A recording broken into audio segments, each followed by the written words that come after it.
Hear ye, hear ye, hear ye. Welcome to the Dukes of Gaming podcast. Thank you for choosing to hang with us for the next hour and some change as we talk about what's happening in the world of video games. You can find us on your favorite podcast service. Watch us live on Twitch, and you can find us on YouTube. And all our socials are linked in the description. As always, I have the pleasure of being joined by my fellow Dukes of Gaming, and I wouldn't have it any other way.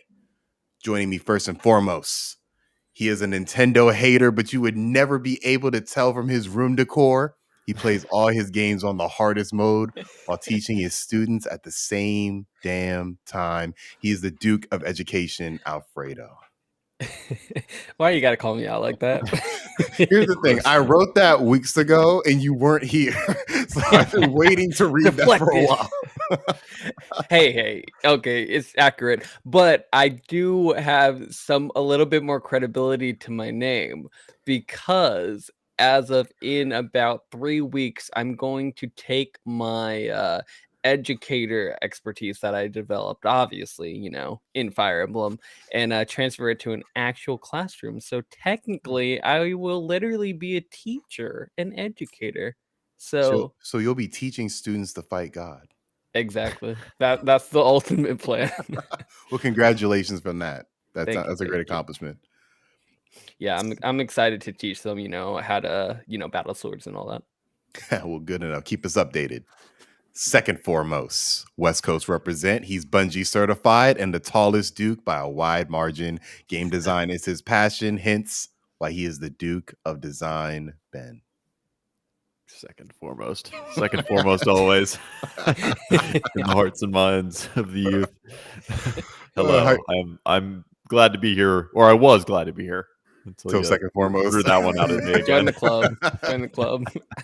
We'll get used to it. And third foremost, he is our law expert, headband expert, business expert, but more importantly, he is the Duke of Rocket League, Cole. You know what I think you should add to that? he's growing old, waiting on GTA 6. Well, hopefully you don't grow too old by the time it's announced. We'll all be old. I was in my 20s when GTA 5 came out, and I very well may be in my 40s when GTA 6 comes out. That is crazy. I think it's fair to say I feel like we will all be homeowners by the time GTA 6 comes out. Fair. I'm waiting. But with that all being said, last and least, I make beats, I rap. They're all heat. Plus, I watch anime because I am your Duke of Anime, Thomas. And we always have to start the show with the age-old gamer question: what have we been playing this week? And I spy with my little eye. I'm going to choose Ben. What have you been playing this week? I've been playing a little indie game, a new release that just came out on Tuesday called Voodoo Detective. I told you guys about this a little bit offline. My friend is one of the co-directors, co-writers of this game. And it is a classic LucasArts inspired point and click adventure game, 2D. Just, kind of a love letter to Monkey Island, Grim Fandango, games like that. So yeah, it wasn't a terribly long game. I played it over a couple nights this past week, and really enjoyed it. Just like thoroughly enjoyed it. You finished it? Yeah. Oh, nice. Point and click adventures can be like pretty hit and miss for some people. Sometimes the puzzles are too obtuse. Sometimes the writing just doesn't hit certain people. Sometimes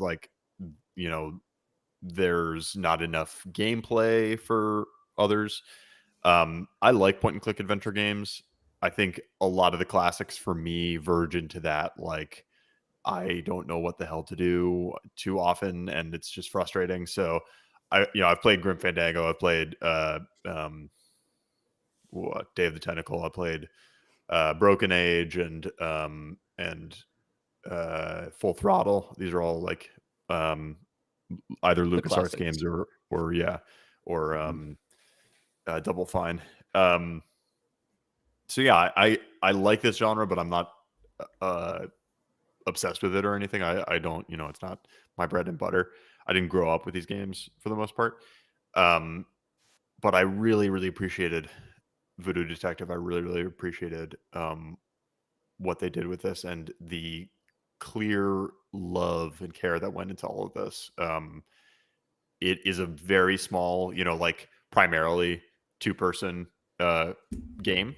I know they outsourced some of the art. They got Peter McConnell, the composer who did Monkey Island and Grim Fandango. He did the music for this game as well, which lends it this incredible authenticity for games like that. They did live musician recording for a game of this scale. I think that's like fantastic. Wow, and it really, cool. again, like there's all these little things where it's like, this feels way more like a production than you would expect from what's on the front of the box here, or like knowing how small the team was. So yeah, I really wanted to shout out that game. It is the things that I like most about it: fantastic soundtrack, really catchy, really good like characterful art. The like just any still of this game has like all this sort of detail and interesting off the wall stuff going on with it. It's got that character to it where it's like the buildings aren't really upright, they kind of curve, and it just has this fun like popping off the page kind of comic book thing going on. Real pulpy, and the writing is really sharp. It's really sharp. Lots of really silly and like fun dialogue peppered throughout, which really effectively hits that tone of like the classic LucasArts. That what's his name? The Double Fine guy who was previously at LucasArts. I know you're talking about. I can't remember his name. Tim Schafer. Yes. There we go. Right, exactly. So like that brand of humor, Yeah. Anyway, and another thing that I liked about it, not too long, didn't overstay its welcome at all. Like a great bite-sized adventure. So yeah, really cool. And the puzzles were like, if you're a hardcore adventure gamer, you probably think these puzzles are easy. For me, they were just hard enough to not be frustrating. That's like, good though. That's the perfect. Yeah, like I fairly quickly understood where each of them were going after like thinking for a few minutes, which is all I want. I don't want to be searching around every single screen for 20 minutes to find the little fucking thing that I need to plug into the other thing. So I'm actually a huge well, I used to be a huge fan of point and click specifically. So like I grew up with Pajama Sam, Putt Putt, all of that, and then ventured into more adult ones like Sam and Max, Deponia, stuff like that. Where does Voodoo Detective kind of fit on that line in terms of like adult humor, or is it like more for kids? Is it like a little bit in the middle?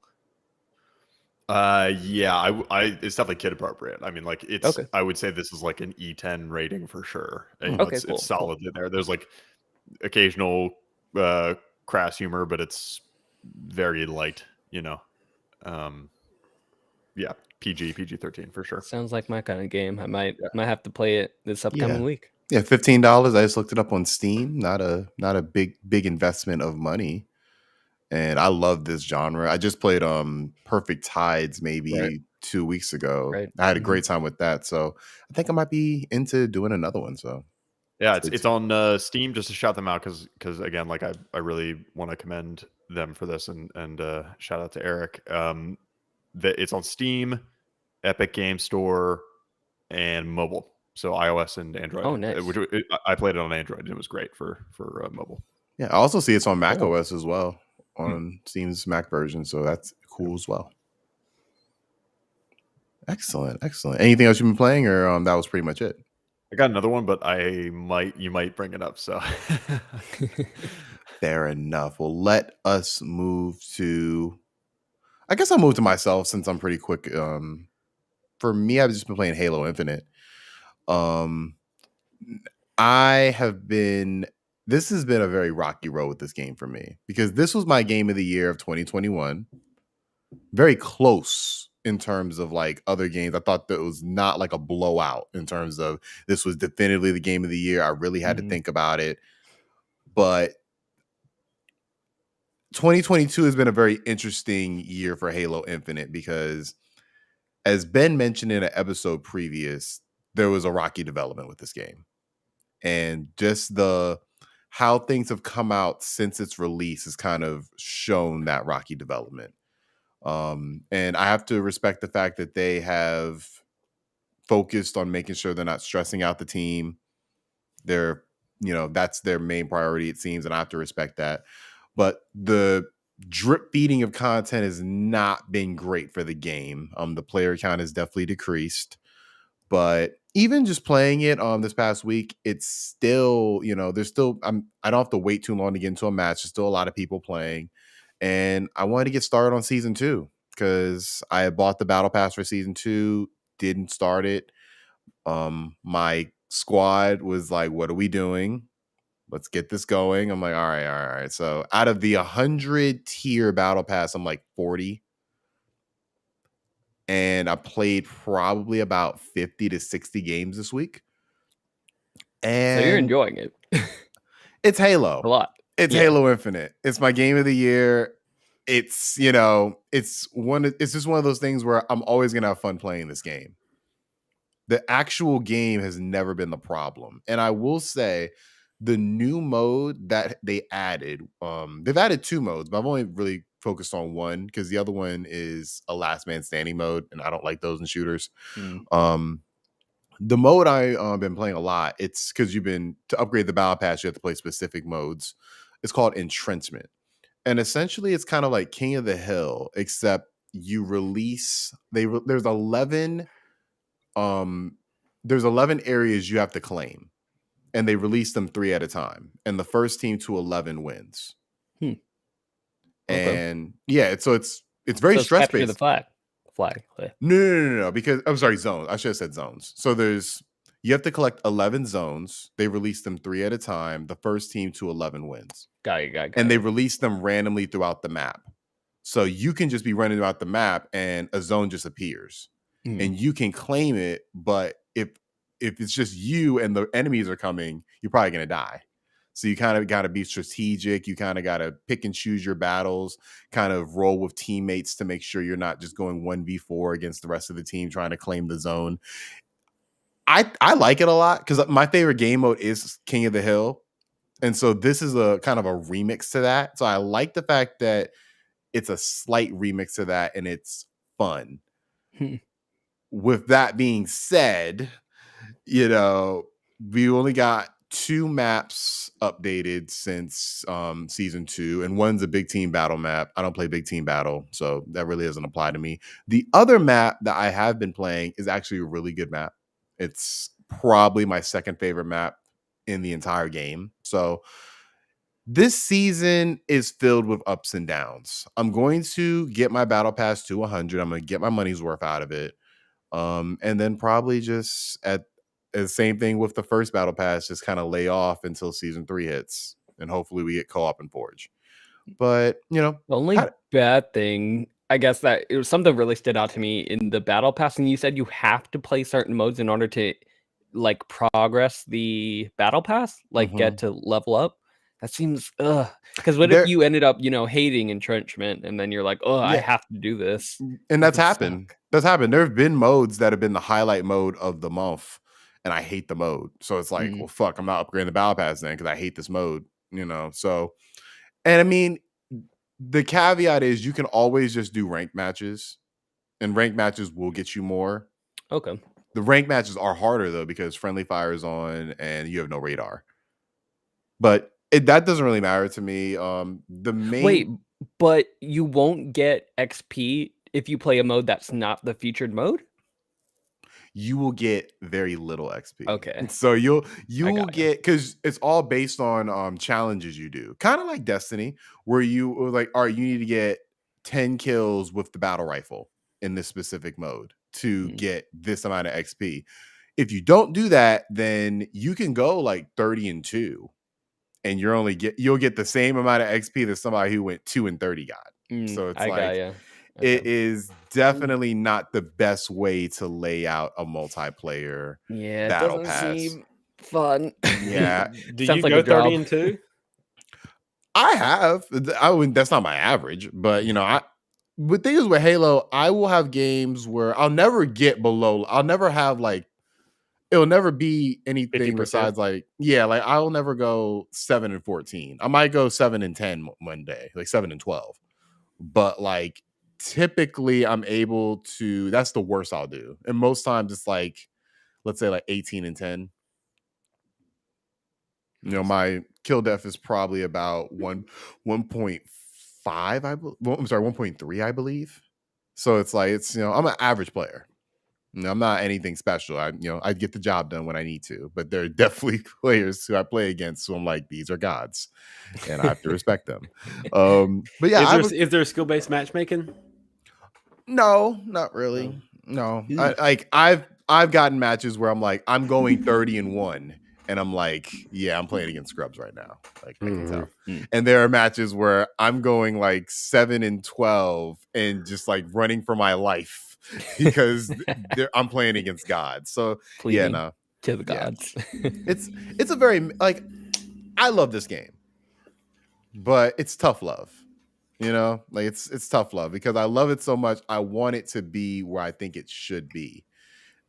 I think the opportunity to become one of the biggest multiplayer games in the world is gone, but I still think it can be a very fun game for me and my squad. So stay tuned for that. Not on Halo. Did you get back to the house in Fata Morgana? No. You did not. You let it die.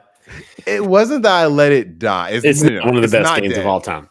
It's not. No. It's not dead. It's just my mind this week was just not too. Because also I was reading a book. Sure.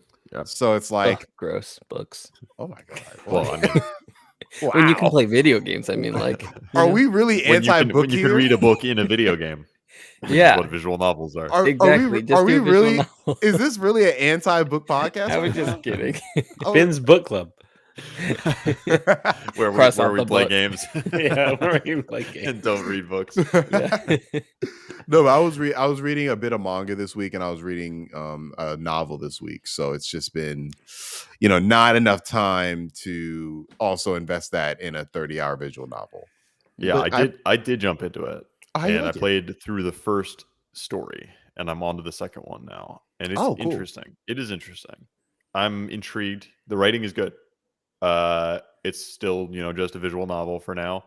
I will let you know if anything changes on that front. But right now, it's little doki action. Just decent. Well, I sense a little bit of disappointment there because for it to be in the top like 10 of all time, that's Well, crazy. Is it? Top I would- 25. Top yeah, 25, top Wait, 25. according to who? Metacritic. Metacritic. Oh, dang. Top Okay, 25 I gotta add It's games of another. all- completely. all It's the time. most out of place thing I've ever seen in my life. Yeah. I gotta. I'll be doing it this week. I guess. It's right under Elden Ring. Well, hopefully it finishes. No. Hopefully it What? finishes better than it starts. That's what I'm thinking. I'm thinking this game has to have like a really good conclusion and multiple endings. And I'm like, I want to see it through. I know this week I couldn't play it, but next week I plan to get deeper involved. So we'll see. Hopefully I catch up to you. I asked one of my coworkers who is really into or like really knowledgeable about visual novels, and she was kind of like meh on it. So Oh God. Uh-oh. Not looking good. Yeah. So we'll see. See, I'll all I keep you need to know, posted. Ben, when you read it, let me know. Is it Danganronpa level good? That's all I need to know. No. But I can already- You I can can already already tell you say. But hold on, Yeah. Danganronpa is not really a visual novel though. Like I love it. mean, It's not really a visual novel. It has kind of. it's It's got a lot more gameplay than most visual novels, which yeah, and I feel like helps that's it. a big plus to it, you Yeah. know. So I love Danganronpa, not to take anything away from it. It's just I don't rank it in terms of visual novels just because I can't compare it to Steins Gate. It's because they're just doing two different things, you know. Yeah. But yeah, I will get back to the House of Fata Morgana. I enjoy what I played, so. But yeah, that's me. Let's go to Cole. What have you been playing this week, sir? I haven't been playing much. I saw Top Gun 2, and I watched How was it? Awesome. I got my Unbelievable. tickets for tomorrow. It's great. I'm watching Top Gun 1 with a friend tonight because I've never seen it before. Yeah. Oh, like, really? Yeah. You Nah, I don't. never No, seen it. it's good. I love Top Gun 1. But Yeah, I watched it recently. Still stands the test of time. Oh, that's It good. to hear. does. Good to It's hear. good. The soundtrack's good. Top Gun 1. It's incredible though. Like they pulled it off. When the trailer first dropped, I was like, it's probably gonna be just mediocre and some nostalgia, you know. Even though I love Top Gun 1, but it's really good. I can't believe how good it is. I will say, no actor chooses his roles more carefully than Tom Cruise. Yep.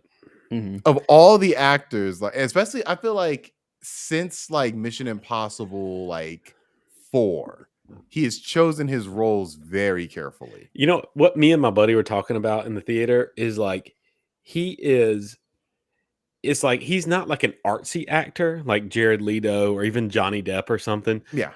But he is very particular. He is kind of his art is the art of the action hero. Like his art is Hollywood movies, popcorn, like blockbusters. That's what he does. Would you call him the last action hero? I know he is. He's the last action hero. Yeah, I feel like it's a shame because I remember him in what's that Paul Thomas Anderson movie he was in? Oh yeah. Fuck, that's a really good movie too. Oh, I can't be forgetting. What year? What decade was it? It's like 2000, I think, or 1999. Minority Report. No, that's a good movie too. But no, Steven Spielberg. Dang, you know what I'm talking about though, Ben. I think so, but he was like this like motivational speaker, and he was really like hamming it up. Tom Cruise. Was it Tom best Cruise? role. It was Tom Cruise. It's to me his best role. I've never seen him act like that. I feel like every time I see Tom Cruise, he's Magnolia? just Tom Cruise. Magnolia. Yes. I love that movie, and I love him in that movie. And I'm like, I wish he would do. I like it when he steps outside the box. Yeah, like when he always the same character, pretty much. Yeah, exactly. Like Tropic Thunder is another one where I'm like, oh Yeah. man, it's Tropic like Thunder why don't we get more of this? He is to me one of the most talented actors. Yeah, he is in general. Did y'all see Jerry Maguire? Yeah. Oh yeah. Show me the money. That's he's good. great. But that's a Tom Cruise role. But man, he's so good. But about Rocket League. I don't know about Rocket League. I lose every time I play. I don't know what's going on. No, your championship. I'm not a champion anymore. I'm dead. No. Cole, I have a fail. If you're failing in Rocket League, I have another suggestion. What? You know, there's a Top Gun Maverick add-on to Microsoft Flight Simulator. I know. I've heard about that. Yeah, I'm gonna try it out. Awesome. I downloaded it to my computer today. I'm gonna try it out probably tomorrow after I see the movie. Yeah. But yeah, he's the last action hero. I don't know. I don't know. I'm sorry, I'm going back to Top Gun. I'm still thinking about No, it. It's really good though. You're It's so really passionate. it's That's the that only thing I've I'm done. hyped. I'm glad it's that good because I've only heard good things. I'm glad you're the first person I've heard who's seen it.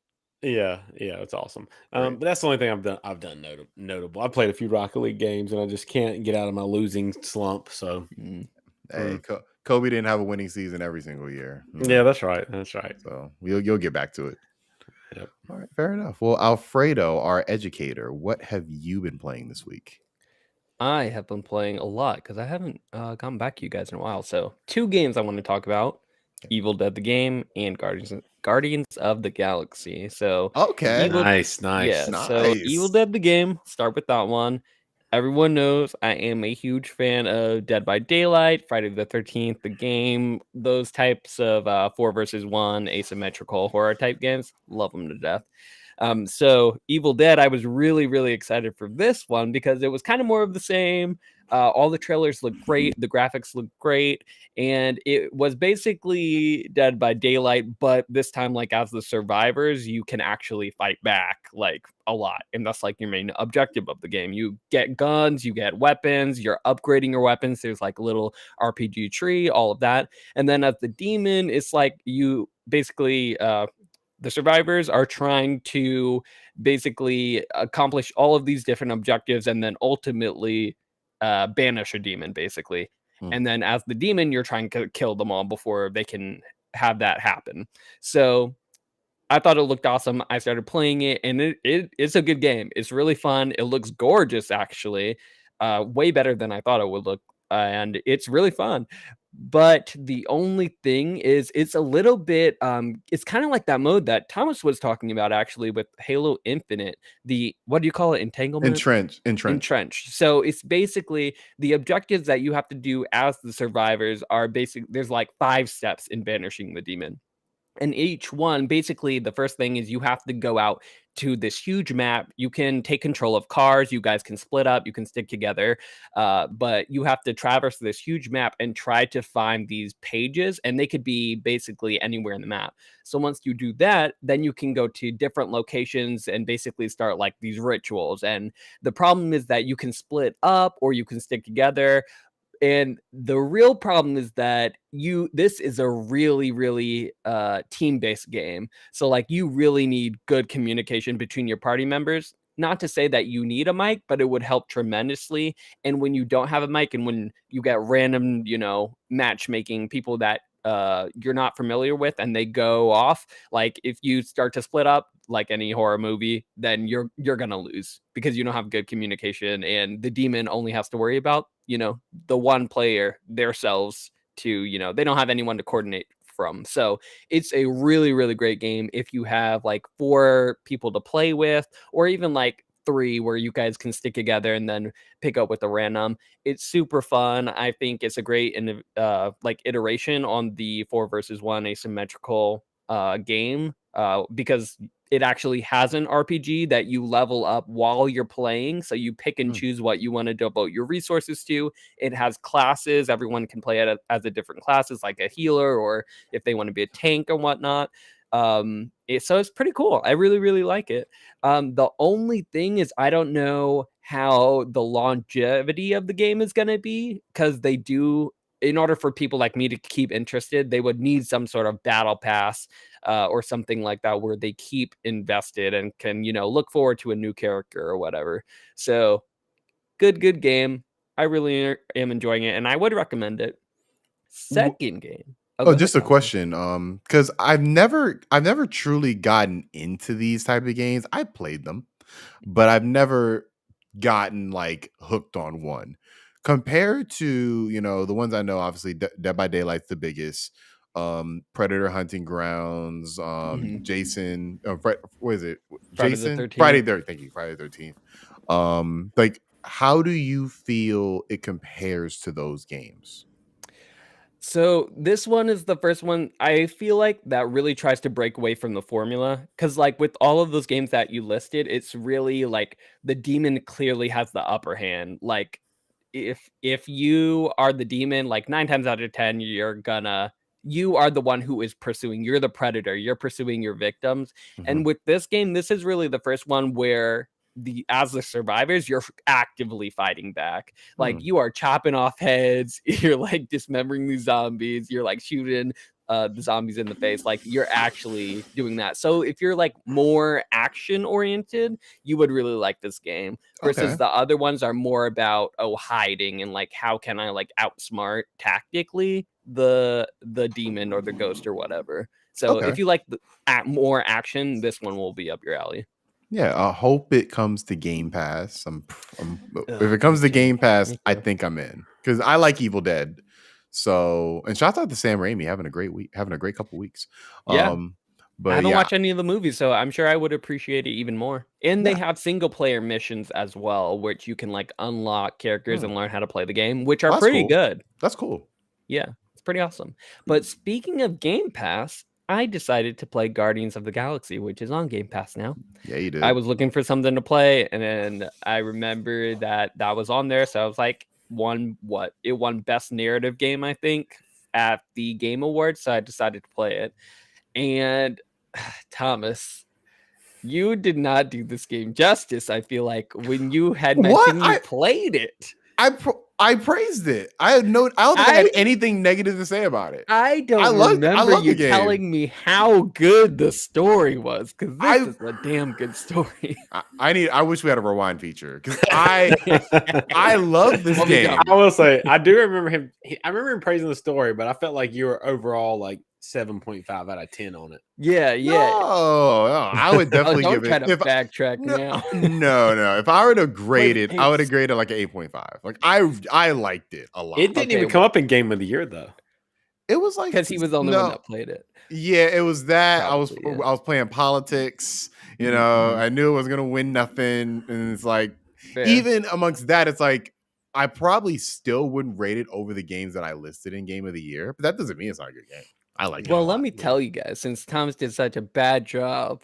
No, I'm kidding. This game, narratively, it is a great narrative game. Like I probably, the last time I really enjoyed a narrative game like this, where like I was really excited to see what happens and there was never a dull point in it, was probably Uncharted 2 for me, where like the action just was keep going. I was excited at every single step of it. For me, this game hits honestly so much better than the movies, because I actually don't like the Guardians of the Galaxy movies. I don't like that type of humor. Like it never really clicked for me. But the humor in the game and like the characters, how they interact with each other, the jokes always hit for me. They land. I'm so impressed by the banter, actually. Like it feels like they're Guardians of the Galaxy, because they are always talking. They're always like, they have their quick quips ready. Like there's never a dull moment. Like when you're walking from point A to point B, like they are always like entertaining and like saying something funny. So I'm really enjoying it from that perspective, as well as just like the overarching story. I feel like it can't be understated how well this story blends its moments and gets you from point to point to point without you feeling any slogs or anything. So that's the best thing I can say about this game. The bad part, or not bad, but the part that does need some work, I would say, is definitely the combat. Yeah. So with the combat, you play as only Star-Lord with his guns, and you basically can select, you tell your teammates like, oh, do this super move basically, and call them in for specific moves. But playing out Star-Lord isn't super fun. I would say I don't really enjoy his gameplay that much. It does get better the more you progress, because you unlock different abilities. I don't want to say too much without spoiling things, but you get different abilities with him, and it makes the combat more intricate and more enjoyable. But for me, the moment-to-moment gameplay is just like, okay, shoot these people. I don't really care. It's not really challenging. Let's just get to the story, because that's what I really care about. Yeah. But yeah, that's what I would say about the combat. What about you, Thomas? So for me, I remember when I brought it up the first time, maybe this is why you thought it was negative. I said the combat was very similar to, at least how it's structured, to Final Fantasy 15 and how you control your teammates. I remember, and I think that was met with ooh, and justifiably. I think that the combat is definitely the weakest component of the package, But even then, I don't think the combat's awful by any Yeah. means. I think the combat is very competent. I think it's very corridor in terms of you're fighting in like these corridors, and then once all the enemies are gone, the levels over, like that corridor is over, and you move to the next corridor. And you have in between where you can kind of go search around for things, search around for items. And I will say that was one of my favorite parts about the game, hunting for all the different costumes. There's a lot, like you can That is find a a cool part. lot. Yeah, I like the original outfits though, but they do have a Yeah. lot of options for costumes. But just going back to the narrative, I think, because I read a little bit of the Guardians of the Galaxy comics, and this is a really good mashup of the comic style with the movie style. Like they took to me the best elements of both. Because I thought the movies kind of lack the heart. Like they don't have the same heart to me as the comics do. Because I get why, because I think they have to do a lot more humor. They have to, it's just a different Fit it vibe. all in 2 hours. For the Right. movie and all that. I think that this feels more comic accurate, but they took the best parts. Like I don't like Drax in the comics, but I like him in the movies because Batista, and I've been a Batista fan since I was in grade school. He's just as great in the game. Yeah, he's basically Batista. Like they basically based him off Batista instead of like comic Drax, and I think that was a good decision. Rocket is to me more comic accurate as well. In the movies, he's always just to me appear like an asshole. And in the comics, there's a lot more heart there. And I think they really captured the heart of the Guardians, really captured their connection as a team. Like to me, some of the best moments are when you're on the ship, just like coolly, you're able to talk to everybody, and how dynamic that feels. Where it's like you'll just be walking around, the characters are still moving on their own, like doing stuff independent. I thought that was really cool. It really honestly feels like Mass Effect, kind of like a Mass Effect kind of situation, because you're traveling to all these different planets, you're interacting with all of these different beings, and the world feels so alive, really. And I'm always excited for next, to see what's coming. Yeah, you can tell there was a lot of Mass Effect influence with this game. Like there's a lot, from the dialogue trees every now and then to, just the settings you're going to. I would definitely say it's one of the prettiest games I've ever seen. Like it's still like some of those like places you go to, it just looks so crazy in terms of graphics. Like they really did knocked it out of the park. Or I'd say they knocked it, and you gotta score. I wouldn't want to say it's a home run, but it was. If the combat was there, home run. Yeah, they knocked the ball far in the park enough, and in the park home run. There we go. Far there enough. we go. Yeah, there we go. I can't say it's knocked out the park because Elden Ring is knocking out the park, so it's not that. But it's definitely a very solid game. Had a great time with it last year. Maybe looking back on it, I might have put it in the top 5, but politics. Yeah, I'm excited to finish it. The one other thing which you briefly mentioned was there is some sort of dialogue tree where you make choices, but I don't think it like matters too much. It's more don't get your hopes up. Interact. Yeah, that's what I assumed. So yeah, I will say it does change conversations that happen later in the game. It's not going to change your ending by any means, but it is going to change like how characters react to you, because you do see like the so and so will remember that, and they do. Like they will bring up that specific part of the conversation later on. So I thought that was cool. But yeah, don't expect multiple endings. Yeah. Right. Yeah, but great soundtrack as well. Yeah, it's a game, like Matt's saying, it's a game to just have fun with. You don't have to worry too much and just enjoy a great galactic story. So highly recommend. And like Matt says, shout out the llama. That was a great character. I love that character in the game. Yeah, llama's great. Llama, if you know, you know. I'm excited to play this one. I have been putting it off, and my waiting has been rewarded because it will be on PS Plus, right? It's gonna be part of the, Yep. Yeah, the subscription. So I'm gonna check this out once that rolls out, probably end of June or so. Nice. Excellent. Yeah, you won't be disappointed. Excited to hear what you think about it. Yeah, excellent. So we had a draft earlier this year, I'm not so happy about how it's gone down so far, but I guess we need to get into it now. Might I as well don't just know. I'm pull it pretty up. happy. We gotta get into Some people are happy. Some people are happy, and some people are sad by delays. Let's show what we got. Jesus, why are we showing mine first? Oh my god. Hey, this is your screen. I know. Oh my I'm god. not to blame. Jesus. So yeah, let's Wait, get a wait. high level look real quick first. Should we start? Okay, let's see who's in first, second, third, fourth. Yeah. fifth. Let's move So into this. Yeah, we've got our actual points here, which puts our Duke of Education Alfredo in first. Thank with you. 95 thank points. you. That's pretty impressive. I got to be honest. That's pretty impressive. Okay, got but the 95 scoreboard is lying is the problem because I have 7 already released games, and you guys have like at max 5. So there's still a lot of I have room for you guys one. to gain points. I have one game that's released. Exactly. Your point projection is still pretty solid, though. 130 is going to be difficult to beat. And since you're already at 95, it's much more likely that you're going to hit that projection. Probably. I mean, what or can I surpass say? it. I'm What is really well, I don't want to jump ahead. Whatever. What's really surprising about your point breakdown right now, Alfredo, and what's commendable is you don't have a single game over 90. They're all like solid 80, 80s. mid 80 games. So you just chose a bunch of solid games. See that?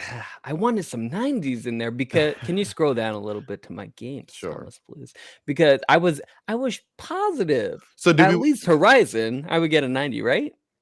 I did have a question. You want to just go through each person one by one? I think we should. Yeah. Okay. So we'll go to you first. Cool. So yeah, Horizon, I was expecting 90.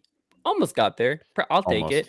Pokemon Legends I would assume it would have gotten a 90-ish also just because of the fanboyness of Nintendo. Don't look around my room, so not me. I'm not talking about me. But yeah, those were the 2 I would really, really counting on. Yeah, you have a lot of very, very consistent games on this list. I don't know much about Sea of Stars, but obviously, I feel like that's going to be at minimum an 82. Well, the problem with that one is the risk you run with that one is it might not release because it's slated for holiday, so it could easily slip into the next year. And Marvel's Midnight Suns does not have a date yet. Right, that one is just we're halfway through the year with no date on that one. I would say that's looking more and more like a delay, which is why I counterpicked it. It's a risk, as you can see. What I want to call out here though is Cuphead. Does this have a date? It definitely, it comes out at the end of June 30th. Okay. This could clinch the victory 90. for you. Solid 90. If this is somewhere in the 90s, this could clinch the victory for you for sure. Yeah. Especially since it's been so long since we got anything game related Cuphead wise. As long as it's not disappointing, Right. Which we'll see.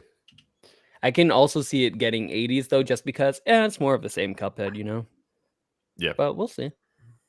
Yeah, we'll see. Still got to pick like 2 or 1 more actually. I have to pick. And then so can you give us any insight into where your mind's at for that flex spot? That's the interesting one for me. You want me to give all my secrets? Is what it sounds like. Just walk us through some thought process. So I wanted to leave like at least 1 spot open, right? Because as we know, we got some showcases coming up, right? Next week we got a state of play.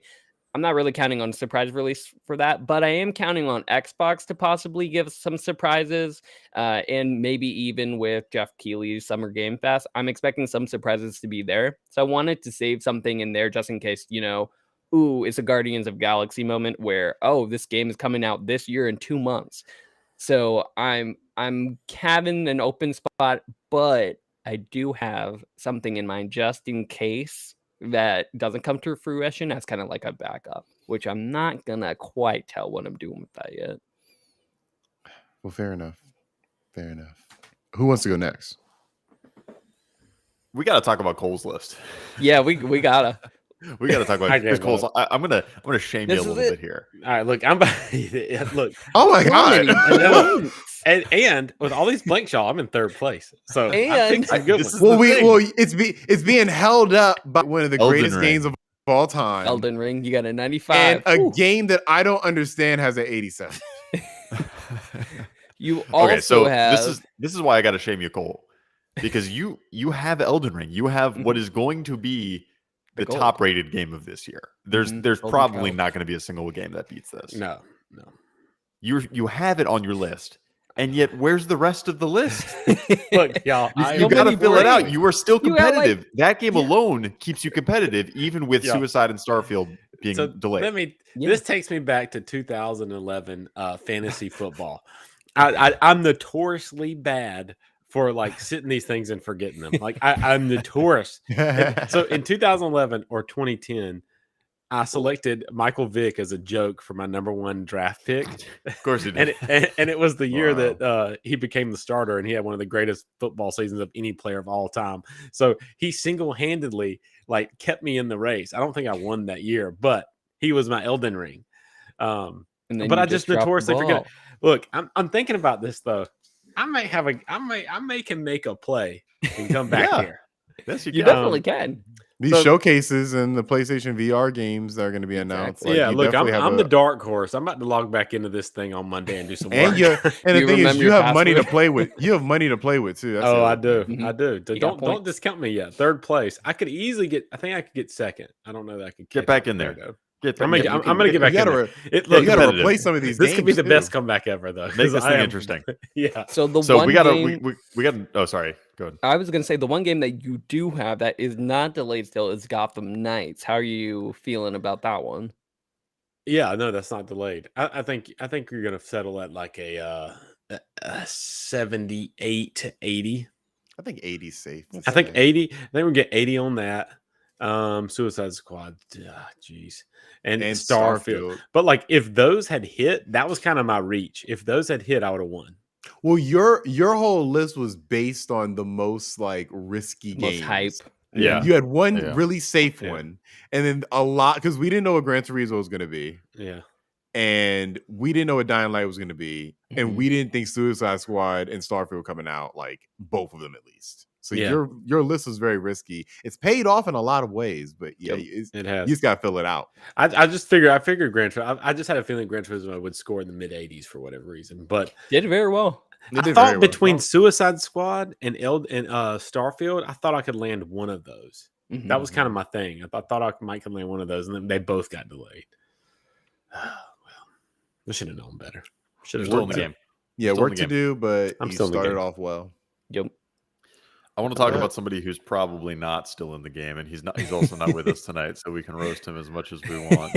Yeah. Clams. Yeah. Look at this list. Look, He Clams. got- I gotta say this You about know- Clams, y'all. He went with his heart on this. Thing. No, He went but with his heart. he you made know? a very crucial mistake that I don't still to this day Yes. understand how. This Pokemon Pokemon Legends. going against That's a the counterfeit. game he was gonna say was game of the year Yeah. is something that I wasn't expecting. that's And like that blasphemous really- for him. Like that was a seriously. nail in the coffin. How do you go against the biggest Pokemon fan on the podcast goes against it? And like, And that's like I'm the me going biggest against Pokemon Rocket skeptic, League. and I got it. I think we all said when he made the choice, why? And it just So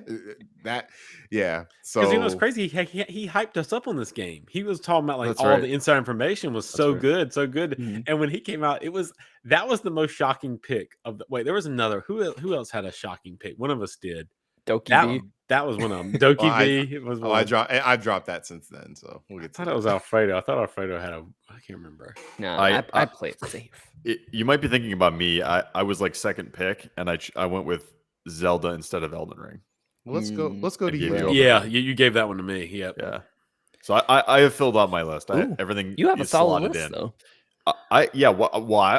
I'm trying to do what you seem to have done, Alfredo, with the like solid 80s. Fill out your list with solid 80s. Don't go too risky.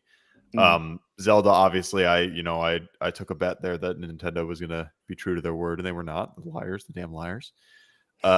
This to me is your most interesting. Like, Which one? Hollow Hollow Knight. Knight. Yeah. That's the most Yeah. interesting because we have not heard Yeah. anything. I'm getting And- more and more nervous about this one.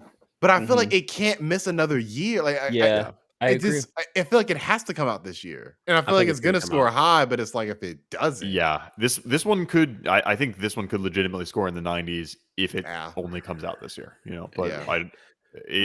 like I said, I'm getting more and more nervous about it.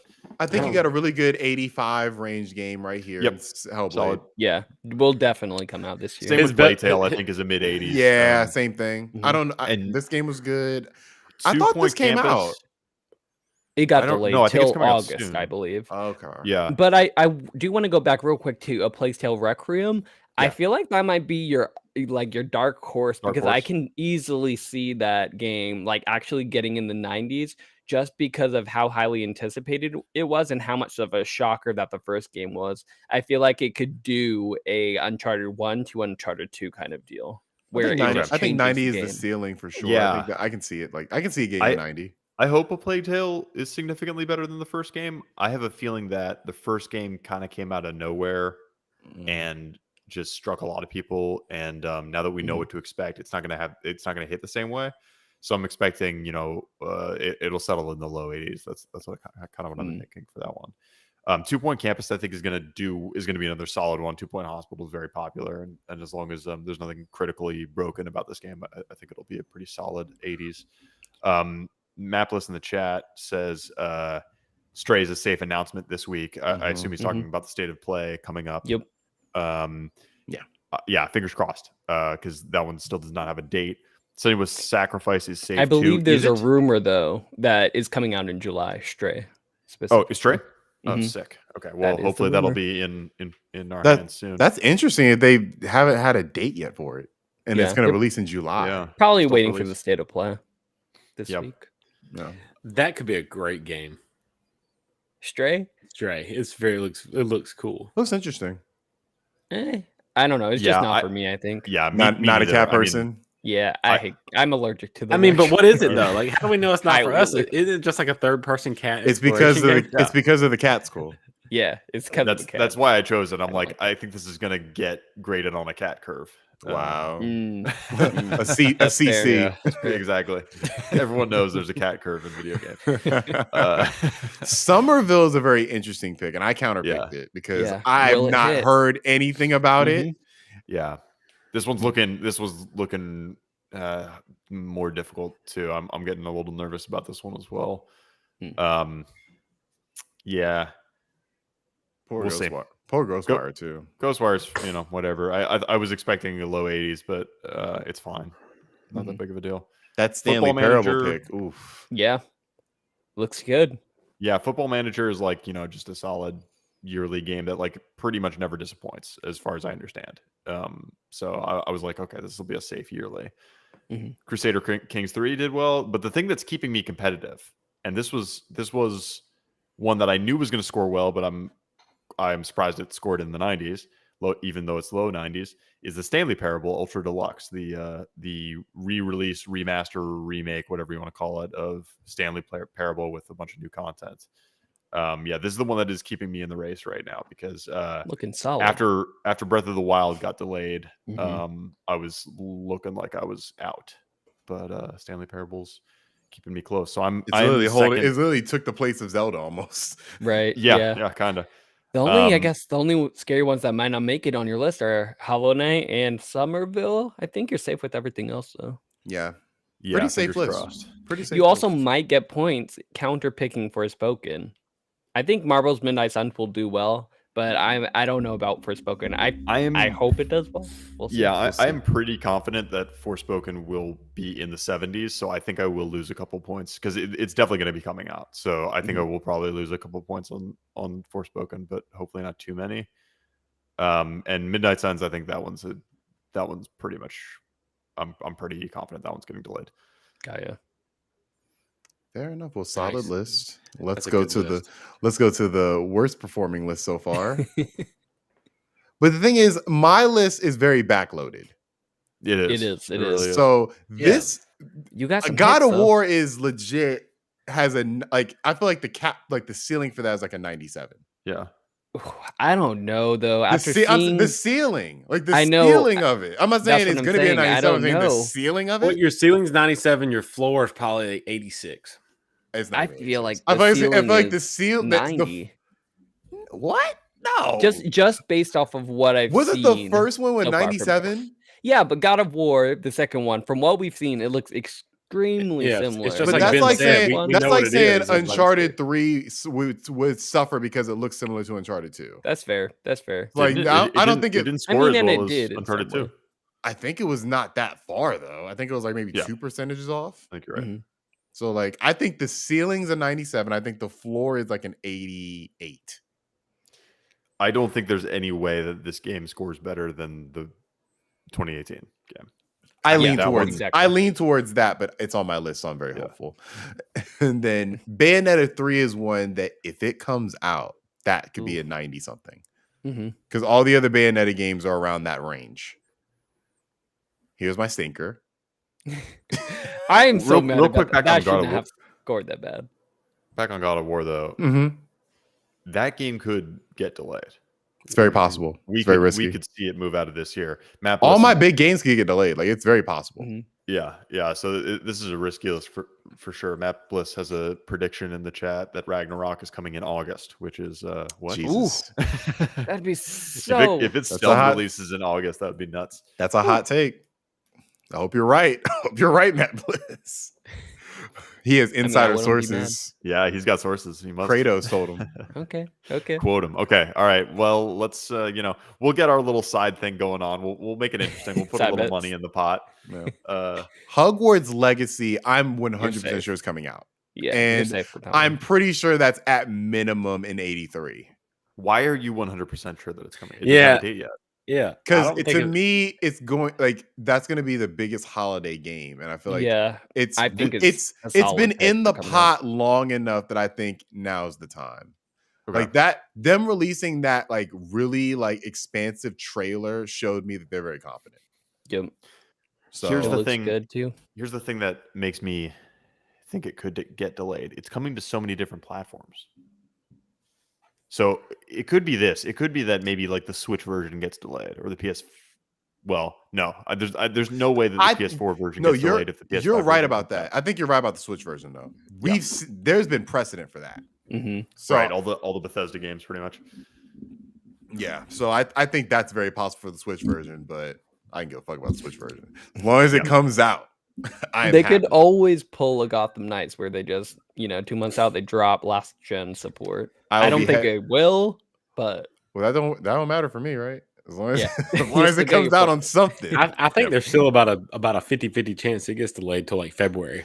Well, that it joins the list of all my other games. So it can get Yeah. delayed. Like I know for sure I'm not making it out of the year with all these games coming out. I know that for sure. It's just a matter if of you which do, ones. you're winning.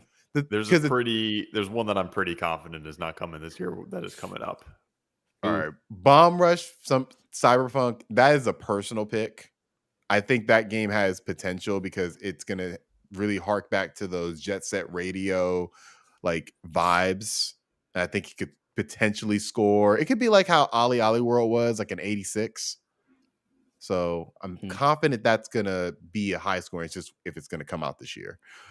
Callisto Protocol is an interesting one. I've heard a lot of things. No, but the thing is, I've heard a lot of things in the past like 3 weeks. I've been thinking about dropping it, but I'm like, I don't know. Like, I've heard some things. I've heard that they're like gonna release some stuff for it relatively soon. And the ceiling for it is, I feel like a 90. It is high, but here's what I'm thinking because we all know, the Dead Space remake that's coming, and it might come this year. And if it does, I don't think Callisto Protocol will also release. Didn't Dead Space get dated for next year? It's next year in 2023. It's like February or something, right? Yeah. Mm-hmm. Okay. Looking forward to it, but yeah, it's not coming this year. So that one's a toss up. It is a toss up. I feel like there's a good chance it comes out this year. We need to see something from it, like actual gameplay, sometime soon. Maybe this summer with the Summer Game Fest. Yeah, that'd be nice. It might be at one of these showcases. It's very possible. I think Xenoblade Chronicles 3 is my most sure game. That's going to be a 90 something, and it's going to come out this year. Yes. So I feel like I'm pretty safe on that. Forspoken is the one that obviously Ben is betted against. Rightfully so. Don't listen to the haters, Thomas. I'm betting against that one too. Oh my god. A double counter pick. I know. Like, Never before her. I'll back you, Thomas. Can I do that? I appreciate I'll it. pick it as well. Morally, you can back me. I appreciate Yeah. it. I want this game. This is more a want than me being confident in the game. I want this game to be really good. I do too. Like, I think it has a lot of potential to be something new. The problem is something in my mind tells me I'm not getting this in Final Fantasy 16 in the same year. Like that is my one thing. Like, I don't know. I feel like I can only have one. We're getting Forspoken for sure. Yeah, we're gonna get Forspoken in 16. I don't know. I don't know if you can delay it once. You can delay it again. Like I don't know. Like I'm very iffy on that. I think I'm thinking about. I'm truth be told, I'm thinking about dropping it. I need to hear more, but I'm thinking about dropping it because I think Final Fantasy 16 is going to drop this year. I think we're going to see that one of these showcases. We might see more of Forspoken actually during the state of play, and maybe Final Fantasy during the state of play. If we get both of them, I'll be happy. We might get both of them. I got to figure out what's wrong with because it just went in that little slot and it's not supposed to be there. I have to figure that out. But besides that, Redfall I have to replace because that was unfortunate. But yeah, if you drop it, I might pick it up. Forspoken. Oh, I think you meant Redfall. Oh, you got Forspoken? Yeah. Matt in chat is leading me on. I think it's good. I'll put my money where my mouth is. If you drop it, I'll pick it up. I gotta sleep on it. I need it after these showcases. I'll make my decision. Like if I don't see it at these showcases, I don't know. And I see Final Fantasy 16 and Final Fantasy 16 gets a date, I'm probably gonna drop it because I just don't believe Square Enix is gonna put out those two games in holiday. That just does not. I love this company. I know this company. They don't do that. They don't release two similar games in similar time frames like that. Fair. So we will see about that. Live a Live, I think, is going to be like in the high 80s. It's a remake. It's remade in the same style as like Octopath Traveler.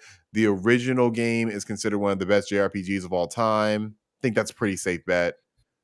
It has a date. It comes out. I think it comes out in a couple weeks, actually. I think in July. Yeah. Or August. Right. One of them. So this will be my next points on the board. Hopefully it doesn't get delayed. Already talked about Final Fantasy. This is one where I'm not for sure. I'm not for sure about Advance Wars. I just don't know if Nintendo's going to release that this year. Mm-hmm. It was supposed to come back out in what, like February? And it was delayed because of the war in Ukraine. And it's like, that's not ending anytime soon. So it's like, I don't know. Like, yeah. And then obviously I'm getting points on this at some point. Or it's just going to be Prince of Persia would probably be delayed. Maybe. It's already been delayed. Oh, into next year? They're getting a new developer. Oh, right. Yeah, so I'm getting points. It's just I probably have to wait till the end of the year to get those points. Somerville, I'm thinking I'm going to get the points, but we'll see. So I feel like I have the potential to make the comeback of a lifetime. But as of right now, it is just potential. You got a lot of risks in there. A lot of risks, but a lot of high rewards, potentially. Yeah. God forbid if God of War comes out this year and is better than the first one. Whew. I will say, I hope that Thomas's list delivers. Because it will be a hell of a year. My list is the best for gaming. Yeah, I agree. My list is the best for as far as gaming. I feel like everybody else kind of picked very strategic picks that were going to be like solid 80s to keep yourself like. Well, not me. Me and you are both hype trains. Yeah, you guys were our hopes and dreams. Yeah. Right, and so some have crashed and burned, but I will say I think that my list has stayed strong as far as delays because the only delay I've suffered is for Redfall. You're gonna hit. I think Hogwarts Legacy and Final Fantasy 16 will be delayed. Yeah, I think you're in for some more delays. I think I'm getting Hogwarts is safe. I think I'm getting at least 2 delays. I've already gotten that in my mind. I'm getting 2 delays out of this. But if I can get multiple 90s, I could potentially have 4 90s. I don't know where you're pulling that from, but all right. God of War, Bayonetta 3, Callisto Protocol, Xenoblade Chronicles. I think those are 4 games that can potentially be 90 or What did the last Xeno played? 89, I think. They all Huh? score high. They all score Pretty really close. high. So I think I potentially can get 4 90s, or I can get all my games delayed and be stuck at 3 points. So we shall see. I think we can rest assured that Alfredo is leading, Ben is in second, Cole is in third. Even though it says I am in last, I feel like I am in fourth. You are projected for fourth as well. Right. Projected. And Okay.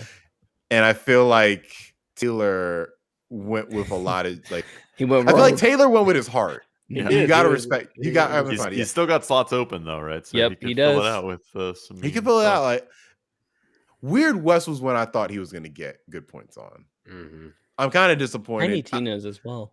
I knew Tiny Tina was going to be like that, but I Mm. thought Weird West was going to be like in the 80s, like mid 80s.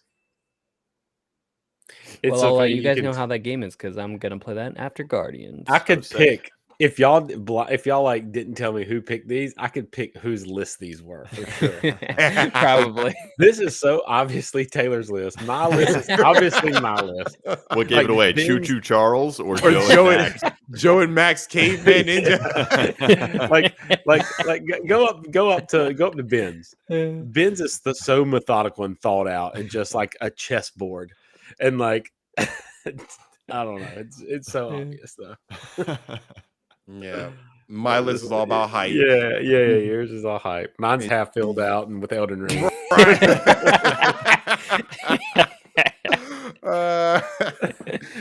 And then obviously, What's Alfredo got again?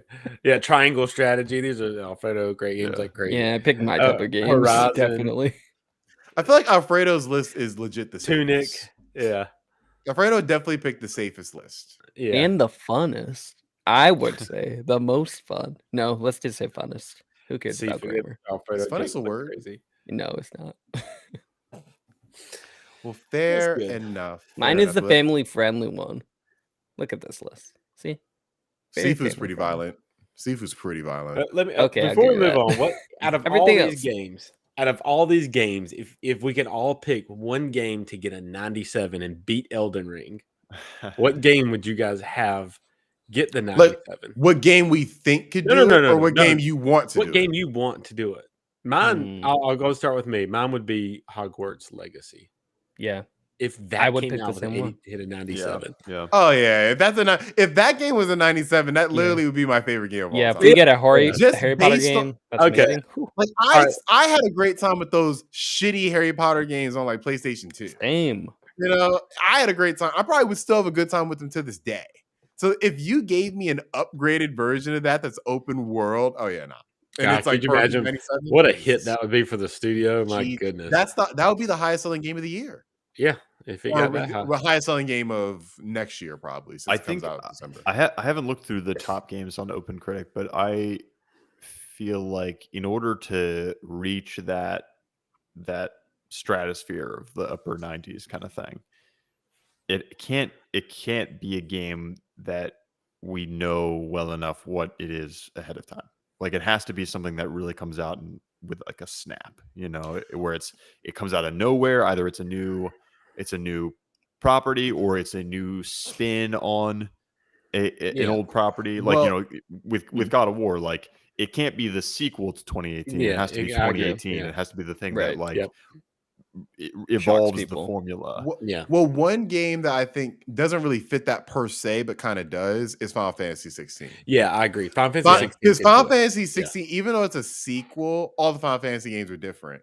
Could If yeah, Well, could be this the one thing can that be, if Well, it can be a people can return say- to form, A return to yeah, form. Yeah. right, Yeah. exactly. But the problem with that could be that the one- highest rated Final Fantasy game, technically. The only one that scares me of that one is because, you know, Final Fantasy VII Remake kind of Yeah. did that, and it didn't get 90s, which Well, what it yeah, should but have.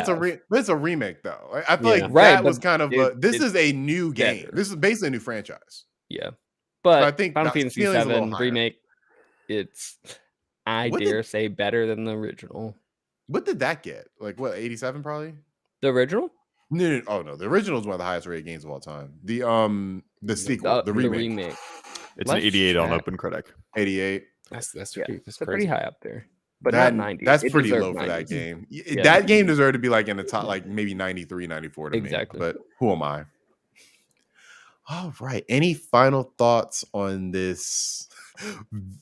I don't like how things have turned out so far, but we will see. Any final thoughts on this? Cole, get on it. You can do Yeah, this. yeah, you don't recall. I know. Still the I'm number getting on one it. I'm seed. getting on because I think I have opportunity here. You do. So Like I'm gonna try to do it. you have the most potential based on the fact that you have the highest rated game of the year, probably, and you have slots. I feel I'm like gonna. all of us have potential. I feel like Alfredo and Ben's lists are the most set in stone in terms of we kind of know what to expect. Mhm. I got a game plan. My game plan is during the Summer Games Fest, I'm gonna be doing this simultaneously. Oh, me too. I got to replace Redfall, so Me yeah, too, maybe. I'm gonna be We'll see. rearranging some stuff. So yeah, we'll see. We Mhm. shall see. All right. Now, one thing I did see this week, and I think we all have seen it at this point, is the brand new announcement trailer for a game I've been looking forward to, slated for next year. I am talking about Star Wars Jedi Survivor. Yeah. How are y'all feeling? Have y'all everybody seen the trailer, right?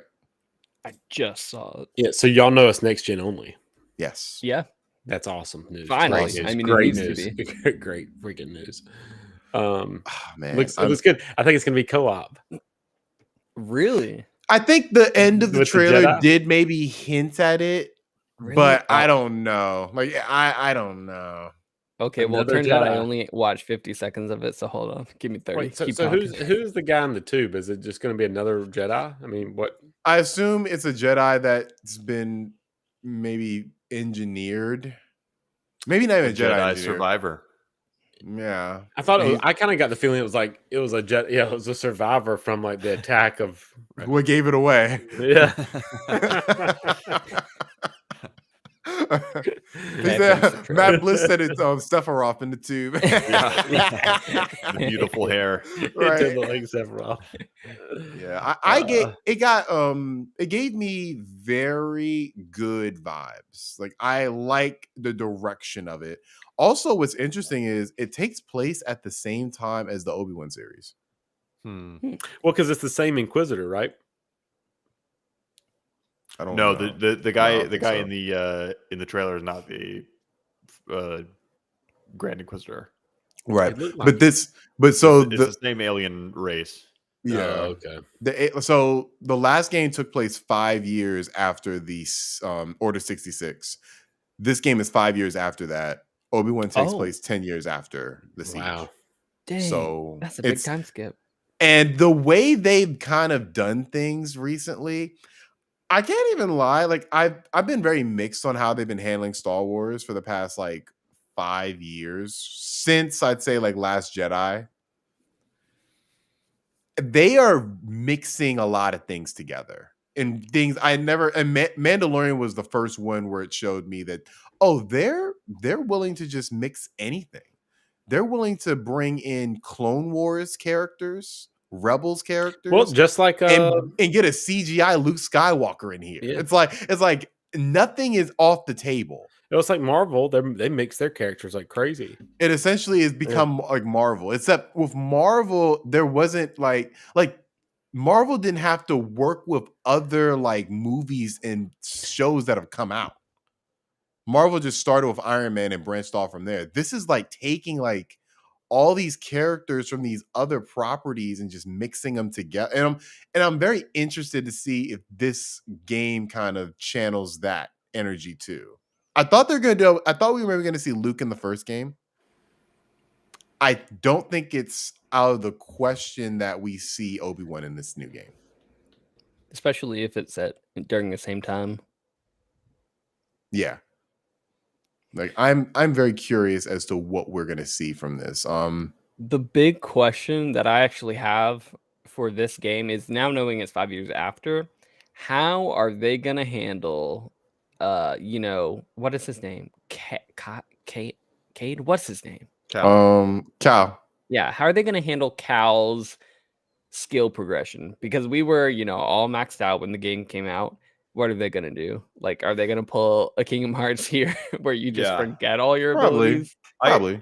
I or I is there going to actually be think they some did a pretty new good job with mechanism? his skills in Jedi Fallen Order, because they kept him, even though like you had a good amount of latitude and like how you could use your lightsaber, you were not playing the game as like a super powerful Jedi. You were like just a run of the mill Jedi, which was kind of cool. You know, he never really finished his training. Order 66 happened while he was still a Padawan. Right. So he's like pretty limited. He's very acrobatic and he's got plenty of like maneuverability, but he's not like, it's not Force Unleashed, you know. Right. It's I not was even, going to bring it's that. nowhere close. I was going to bring that up in direct comparison, because did you guys ever get around to playing The Force Unleashed 2? Yeah. Unfortunately, yeah. So you remember how that was handled, where you just I believe when you started like one level, you just got all the powers and you were just an unstoppable force. And I mean, that I was a doubt they're going to do that. And with that this was a one. mistake. And that's why that game is not talked about anymore. Mhm. I feel like Star Wars games were in a very weird place at that point in time, because that was pre-Disney merger. I think they're going to handle him a little differently. I think we're going to see a lot more. I feel like it's going to be a little more. I think Matt Bliss kind of said it. Jedis keep getting awesome. It will be progression or environmental differences. I think that's a pretty safe bet. I think that's pretty fair analysis of what we're going to be seeing. I think we're going to get better combat, because I think that like playing through Elden Ring, I've gotten very familiar, more familiar than ever before with Dark Souls combat. And the first game was trying to emulate Dark Souls in a lot of ways, and to me, it came up as like a poor man's Dark Souls. Yeah, me too. And I think that this game is going to be better.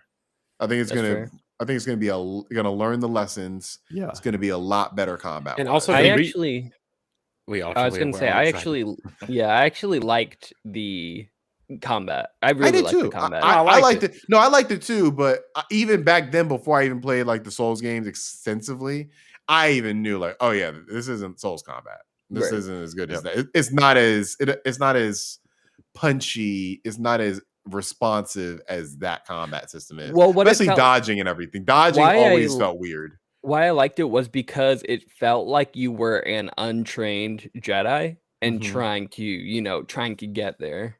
Yeah. So I do wonder like how they're going to progress that. I think enemies are going to be different. I think we're going to have different enemies. I thought that was the weakest part of the original game for me, the enemies.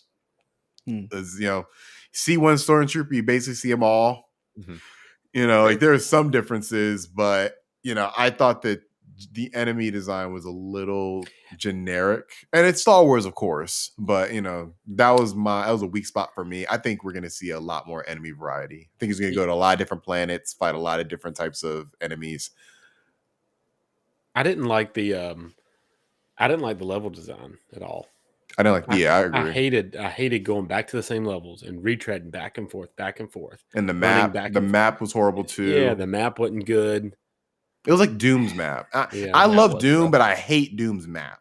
And it had Doom, like a very similar map to that. And I hope they change that up a little bit. I feel like the game could benefit from just a change up of level design and map design. So I agree with you on that. I think combat-wise, this game has the most to learn from Elden Ring as far as FromSoft games. Sorry, not Elden Ring. Sekiro, as far as FromSoft games are concerned. That's good. Because of the single weapon system and like how much depth they put into that. That's a good point. And Sekiro came out the same year, right? Yeah, or year after. I think they both 2019. They're both 2019, I believe. Yeah. Okay. So now it's been able to learn the lessons of that game, because that game's combat's obviously, in terms of like the single sword combat, very top tier. Yeah. So maybe adding a better parry system like from Sekiro. Is that what you're kind of saying, Ben? Yeah. And not only that, but like it's like how you bring depth to a single weapon over the course of a long game like that. There's many ways to do it.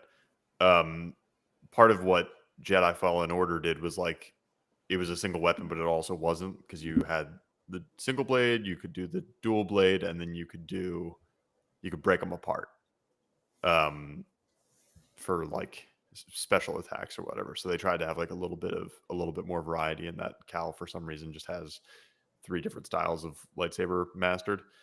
Maybe that's a way to go in the subsequent game. Maybe, part of it's like he specs you maybe you have to make certain choices about like how you want to spec into single bladed versus dual bladed. Like That'd be cool. That feels more like Jedi Academy to me, where you're like choosing a lightsaber style to specialize in. That's a good reference. Yeah, I agree. I would look forward to seeing something like that. I'm really looking forward to this. I think that this has potential. This has Game of the Year potential for next year.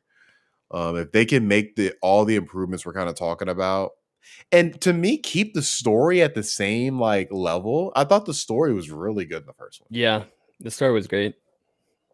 So I think if they can keep the story same level or better, and if they have that, the story was good. I think there are things they could really improve on. I think there could stand to be like a lot more intrigue, like a lot more of a driving force to the game than there was. The most interesting thing to me in Fallen Order was definitely all the flashbacks and like Cal being haunted by the past, that kind of thing. But also the relationship, doing, the relationship between the main villain and his apprentice, I thought was really good. I liked how they handled that. I really like when she took her helmet off in the first game. That was the standout moment where I was like, oh, this is doing something a little different. I didn't think she was gonna take her helmet off like at that. I think like 30% into the game. And when she flips it, like, oh, like you don't know much about your mentor, do you? Like, and that kind of flipped it. And I was like, okay, that's actually a pretty interesting way to handle that, where you're seeing this character who is lost their way from the Force, and we really don't know why. So I think that there's room for that type of storytelling, to kind of repeat that same level of storytelling. I do think the middle of the game is a little bit of a slog. Didn't really like what's his name, Forrest Whitaker. Saw Gerrera. I don't like him in anything they done put him in. Like he has been 0 for I think 3. And so he's in Fallen Order, Clone Wars, Rebels, and Rogue One. I haven't seen Clone Wars. I haven't seen him in Clone Wars. Jeez. Okay, seen him in Rebels. He's pretty good in Clone Wars, actually. Okay, so let's say 1 for 4. I did really like the I can't remember her name, the girl that ends up on the ship at the end. Marin? Regardless, the black lady. No, in Jedi Fallen Order. Yeah, in Fallen Order. Oh, you're talking about the Inquisitor lady? No, she used magic. Marin. Yeah. Oh, I really liked her. She was like one of the Night Sisters or whatever. Yeah, She was awesome, and I really like how they teed her up basically at the end to be like working really closely with Cal, and it seems like a interesting opportunity for like building the party. You guys all going to different planets, just having that Mass Effect kind of relationship with different people. Yeah. Also, in terms of negatives, Respawn. Change your damn climbing mechanics. They are horrible. Hey, do y'all think this would be you think this would be? No, you had to like when you grab the ledge, you had to click a button to confirm you grabbed the ledge. I was whenever I played, I was like, why? Like, why are we doing this? Like we know what good climbing feels like. Just emulate Uncharted and you're good to go. So I'm like, hopefully they get rid of that. I never liked that. I never liked that sliding. When you're sliding. I remember that. Yeah, I didn't like that either. Little things like that. I think the traversal, me and traversal. Like, I think the traversal could be a little better. So hopefully they kind of adjust that. The game was like, to me, I know Ben disagrees with me, but I feel like Jedi Fallen Order is the best Star Wars game by default. Until the Knights of the Old Republic remake comes out, it's the best by default because I'm sorry, Knights of the Old Republic has not aged well. I love it still, but it's not that combat system is not aged well. You bastard. I'm sorry. You know what game I think may rival it, but none of us have played is the Squadrons game. Oh, I played it. I'm going to actually play that. I'm playing that next week because I got it on EA Play on my PC and I'm gonna hook it up to my VR. Do it VR, nice. yes. Yeah. VR is What the do you way to think? play that game. Did you like it in VR? I it's haven't good. tried it. I haven't tried it because EA Play sucks on PC, but I plan on doing it. It's good. It was not good enough for me to stick with it. I did not finish the campaign. I didn't do any of the multiplayer. It's fun, but it's very limited in scope, and because of that, I got bored with it quick. Fair enough. Yeah, I don't think there's any realm that Jedi Squadrons could be better than Knights of the Old Republic, or that would be a tall order. But we will see. Any final thoughts on a potential Game of the Year nominee for next year? Hope it has co-op. I second that. Do we though? Do we want co-op to be like a main function of the game? I wouldn't be mad about it, I guess. But it Alfredo, would I be feel like fine if it didn't have you've it. said this for like 4 games. If it had co-op. You just want everything to have co-op. I remember you said it for Horizon. You said it Yes. for Spider-Man.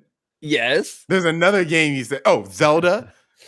And now Yes. this. I was like, Yeah, everything what's the can't have co-op. No, everything problem? cannot have co-op. And have I gotten my damn co-op in any of them? No. Because I think the developers understand that that's a tall order, and like it would only be online co-op. You can because developers aren't making local co-op games. Mm-hmm, mm-hmm.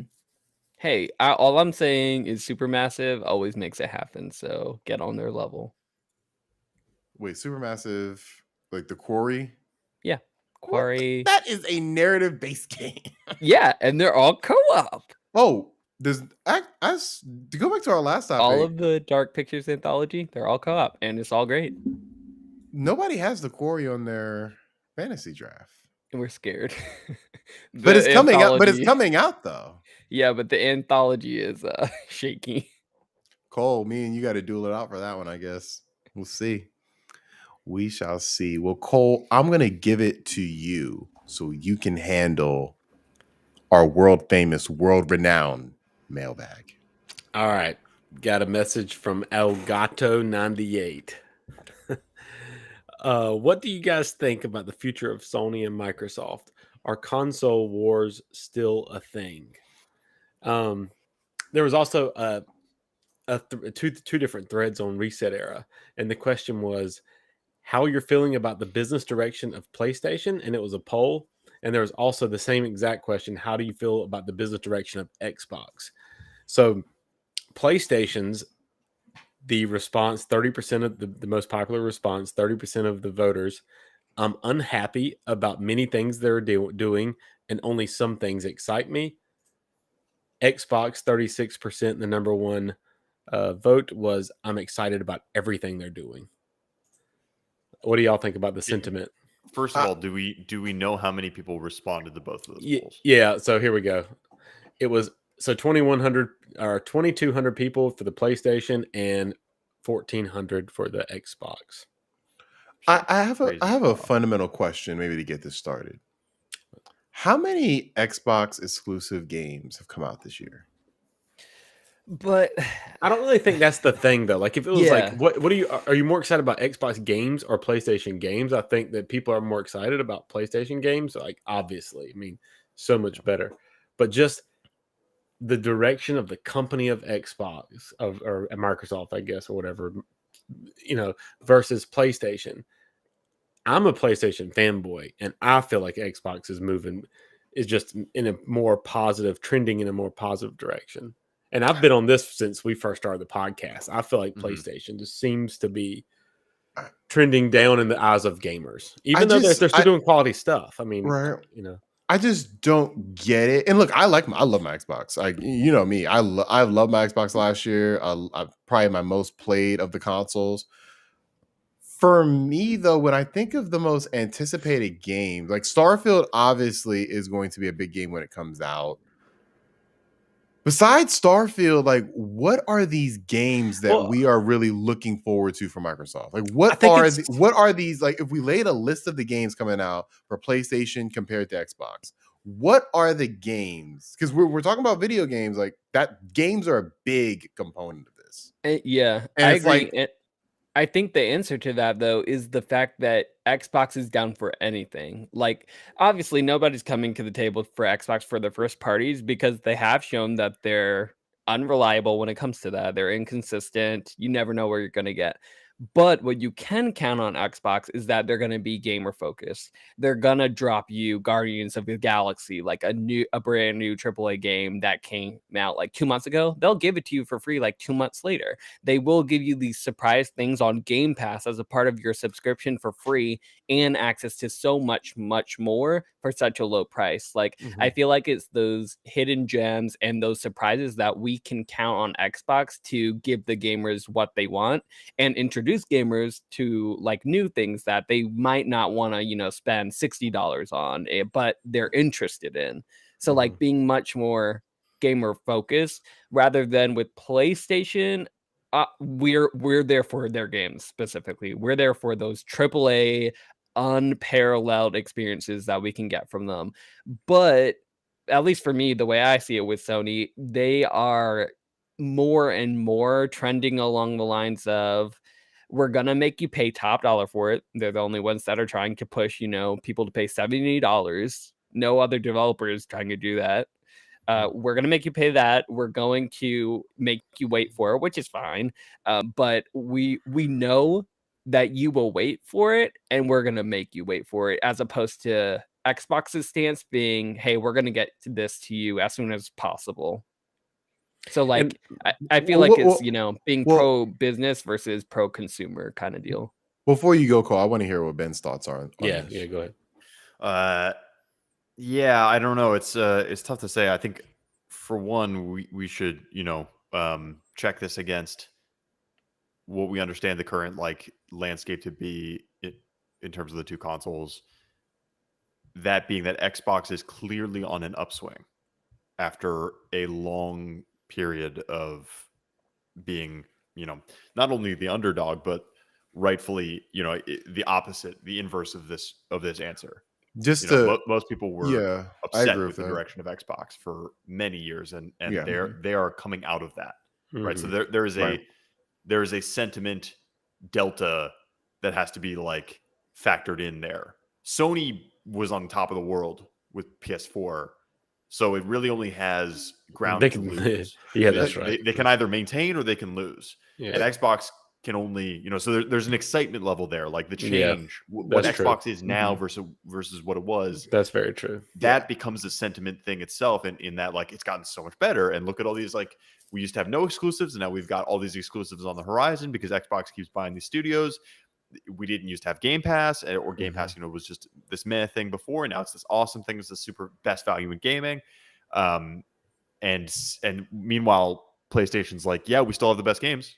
We still have the best games, guys. We still do. We still have the best games. But at every other turn, they're stepping in shit. Yeah. We didn't talk about this. We didn't talk about this week, but there were these reports that since the PS Plus service has released in Asia, in some countries in Asia, I don't think it's across the entire continent yet. But there was this weird thing that was happening that Sony has now claimed was a glitch. But essentially what was happening was if people had purchased, if people had stacked years of PS Now or PS Plus at a discount. So let's say I got 3 years of PS Plus at $30 or PS Now at $30 during a holiday sale or whatever. Sony was sending emails to people who had done that they had to make up the difference between the discount and the regular price in order to be grandfathered in to the new service. And charging their cards, right? I believe. I don't know if it got as far as charging cards. It's absurd. That's not a great thing at all. Completely fucking absurd, right? So some people, some PlayStation faithful, go log on around Christmas or Black Friday or whatever it is, and see the $30 discount. They're like, okay, fuck yeah, I love PS Now. I'm gonna stack 10 years. I'll drop $300 now for the next 10 years of PS Now. And then they get this email that says you owe us $300 in order to be grandfathered in. That's super crummy. So yeah, that's fucking nonsense. The $10 upcharge for these games totally I mean, like, this is a totally needless sentiment hit. Yeah. Right. Like, And they've reversed course, right? As far as I No. know, They only they did reverse They course reversed with course on Horizon. something. No. I think they reversed course on all this, but it was very late. I remember I saw a tweet about that. Let me see if I can find it. Well, with the Horizon situation, they only reverse course for that specific thing because I believe I think it was Jim Ryan said, like, they had it on tape that we will let that if you get Horizon PS4, you will have it for PS5. Mhm. And then they said, oh, we're not doing that. There was this big backlash, and then they decided to do it. But at the same time, on the PlayStation Store, they were still selling Horizon PS5 for $10 more, even though if you paid the PS4 version, you could have upgraded for free. Right. Yeah. So, like, There's this little shit scummy like this where it's like, practices yeah, exactly. So if you're in the know, you get it at the reduced price, but they don't make any effort to make that easy for consumers to, to take advantage of. And then not only that, I mean, like, so how many of these studios are like, we get free upgrades for old games? We're just like giving out these free upgrades for old games, right? These patches, and then PlayStation's just got to charge for all its first party games, just the $10 extra every time, right? And it's just this sentiment hit every time, this annoyance. It's not something that I care about all that much, but it like every time they announce that, people are pissed, people are annoyed that they got to pay again. So anyway, I mean, like, what I'm saying here essentially is that PlayStation it's PlayStation's game to lose. Mm-hmm. And they seem unwilling to play ball the way that they need to in order to keep the game in their hands. We'll see how PS Plus fares. Right. If this can equalize the sentiment, right? Because the biggest driver for the positive sentiment for Xbox right now is Game Pass. Regardless, one would argue the only. No, but there's more sentiment there too, though. It's like where all these little sentiment hits that PlayStation is taking, like, it's honestly every week it's a small sentiment hit, and it's been that way for years. The crossplay thing, all this, we've been talking about this for a long time. But Xbox takes these positive sentiment hits. Part of the reason is, look at Phil Spencer says all the right things. He's great. He's a great leader. And then on the PlayStation side, you have Jim Ryan, who's in a mess of trouble with all the crap that's been going on there. Xbox has the acquisitions. They got Activision, and they're trying to right the ship politically at Activision, but they also acquired, Call of Duty and all that, and Bethesda. So all that's positive. PlayStation did acquire Bungie. But look at PlayStation, all the Smart Play stuff, like the Xbox Smart Play, how awesome it works, and then how PlayStation just does it. Xbox has the backwards compatibility. PlayStation has been struggling with that forever. It's all these little sentiment hits that PlayStation and PlayStation, like Ben was saying, they used to be on the downside with the upswing, with the incredible E3 that they had with this is how you share games and stuff, and that's when they started having that upswing. Because even though they won that generation, they did not have the mind share that generation. That was I think I don't think that's a fair way to characterize that. No, generation. it is. I feel like that at the generation was beginning, Xbox's. from like 2000, let's say 6 to let's say 2000, let's say 10, I would agree with you. After that, Xbox focused on Kinect, and that's where that downswing started. Oh, Yeah, I mean, it's not like it's after not that, PlayStation caught up completely. It's not a clean generational division as far as when strategies change, because like PlayStation didn't spend all of the PS3 era eating shit. Yeah, right. It was like it was up and down, yeah. and towards the end, they were dominating. And Xbox did not spend the entire Xbox One generation eating shit either. As soon as Phil Spencer took the helm, it started improving. Well, I kind of just they just took a massive hit. I feel like from Xbox One in the beginning, it was bad, massive, and then I can't remember a time where they were ever on a higher upswing than PlayStation was through that generation. Like the Xbox One, PS4. I'm saying the situation was improving as soon as Phil Spencer took took the seat. I mean, but when he as took the over, there generation went still weren't on. any games though. Like there's still like when he took over, they still didn't have anything on the docket. They just like got Game Pass kind of But their announced. sentiment did start trending positively. Yeah, Yes. I don't From think the it has to bottom be, it was in. they have to come out with the games because they have Game Pass, because they can Well- gain, sentiments in other places. It doesn't have to be their first party games. We'll answer Matt's question, but I want to pose a metaphor. So let's say you have two kids, right? One kid is, and let's say that we're talking about like now for PlayStation, Xbox. One kid has consistently been like an A+ student. The other kid has been consistently getting D's and C's. The one kid kind of the kid who has the A's, he kind of gets a little comfortable, gets to like the B+ territory, and it's like you could be getting A's, like what are you doing? But he's just like kind of like, and the other kid brings that DC range up to like let's say an 81 average. So it's like it's closer, but we all understand that one has clearly consistently been better than the other. I For disagree. a pretty long time. I disagree. And I'll tell you why Kid B is better. Because Kid B not only is raising their average to that 81, but Kid B is also, they joined a couple extra curriculars. You're doing volunteering now? Hey, that's cool, kid. You're doing, But they're these my new favorite kid. But these curriculars don't start until next year when these games actually get released. Hey, like that's like fine, that- but he signed the I feel like the paperwork. He's getting on the Xbox leadership. the main thing that Xbox has done well is promise a lot of things. Like that is the main thing they've done really well. They've established hype. They promise a lot of exciting games. Yeah. And I still think they've yet to reap the benefits of those disagree. games coming out. I think their biggest addition or biggest point why they are better right now, in my opinion, is because they promise things and they have consistently delivered. With Game Pass, nobody believed on it until it happened, and they were getting games. They were getting new games that nobody thought were going to get dropped. Like when it first came out. But my thing is, they've only since Game Pass has been a thing, they've only released like 3 or 4 games day one on the service. Yeah, I mostly agree with you, Thomas. But the thing is, like, okay, I mean, so what we're talking about right now is the sentiment based on a Reset Era thread, right? These are people who are very plugged into the ecosystem. But you take a step back, you look at the broader picture, and you look at the console sales, PS5 versus the latest Xbox. It tells a very different story, and that story is the straight A student is attracting twice the buyers that the B student is. Doesn't matter that the B student's improving. Right. Still, don't you think we're kind of a leading indicator though? Maybe that gap is closing a little bit. I feel like it's not going to it's not going to put them neck and neck.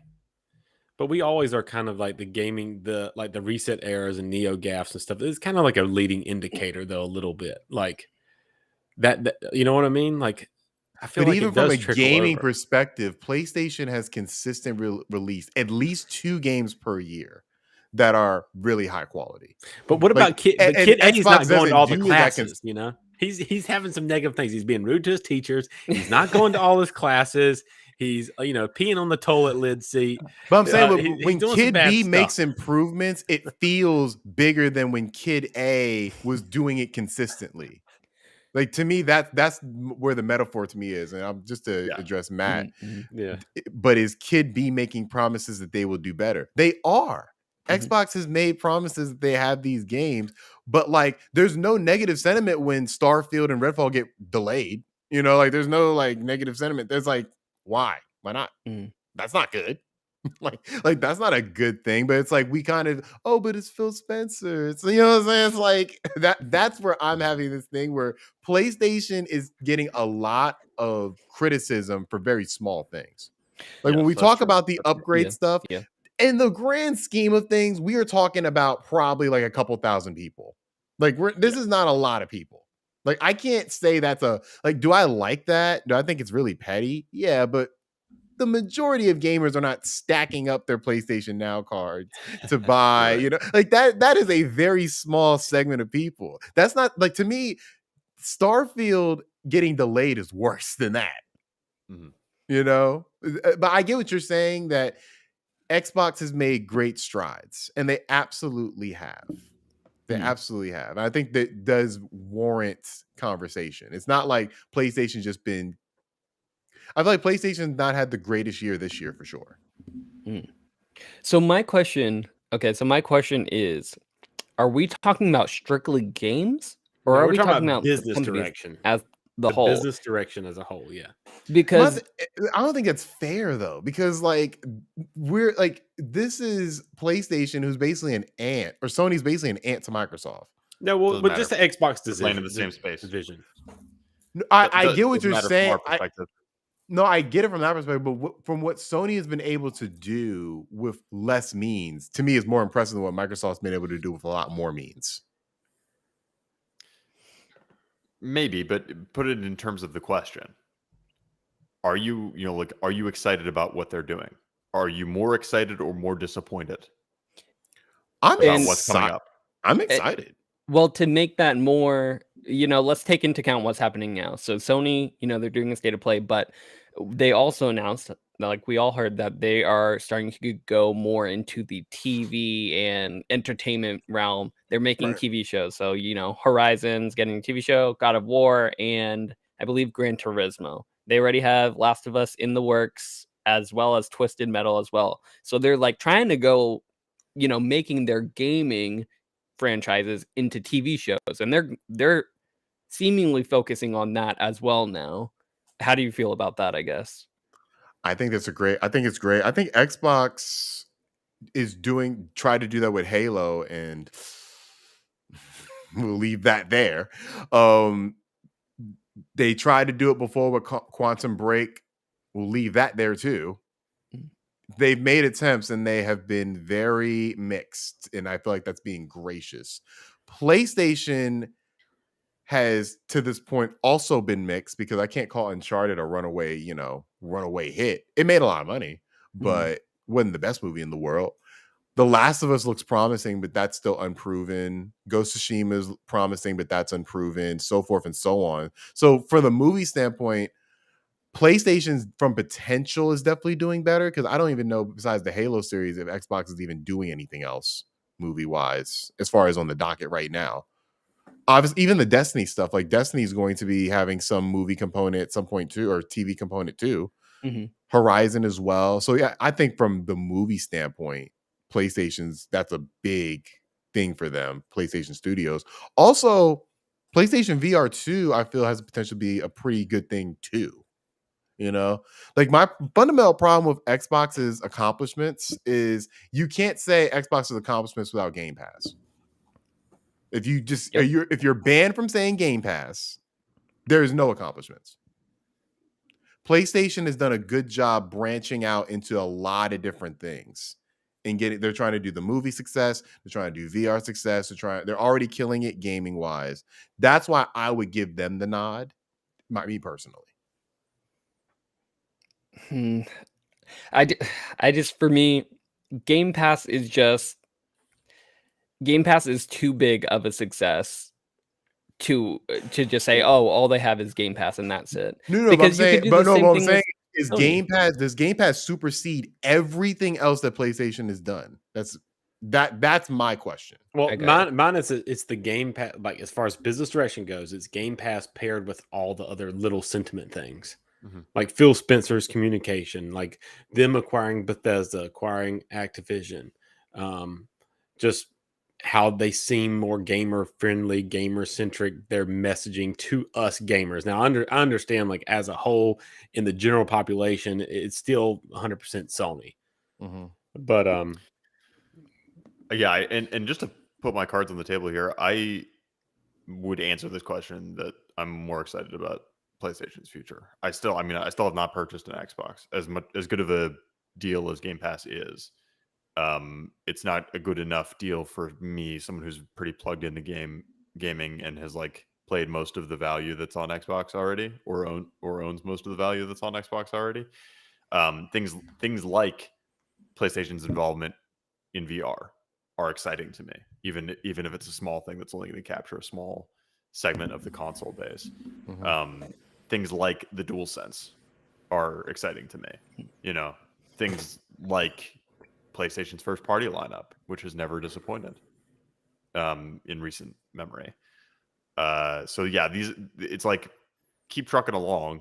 I don't really give a crap about the things on the edges. Like they don't bother me that much. So the reason that I chose PlayStation versus Xbox when I look to get a new next generation console remains. All the reasons. But that being said, I completely understand why there is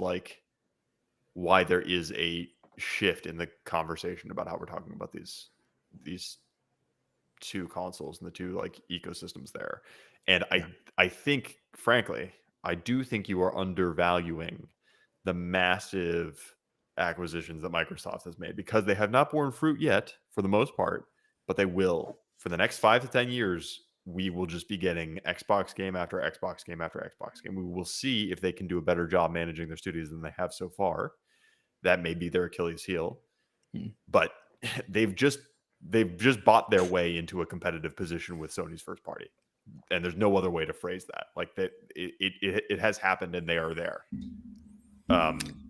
Yeah. Anyway, so I like the fact that Ben answered the question. So, like, how do you guys answer the question? Are you more excited about the business direction of Microsoft or Xbox? And I'll answer last. Microsoft or Xbox? I'm sorry. Yeah. Microsoft, Xbox, or Phil Spencer's company.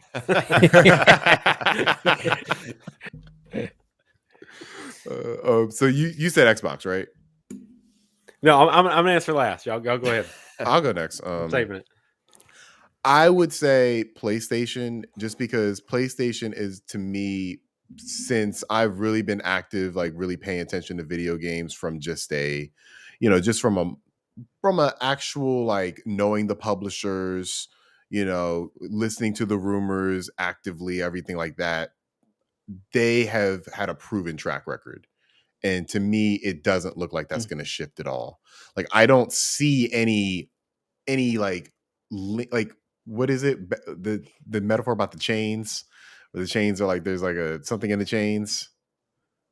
Something what, like when the I don't know what's in so chains. like if you have a chain and there's chink in the chain. Chink in the chain. Thank you.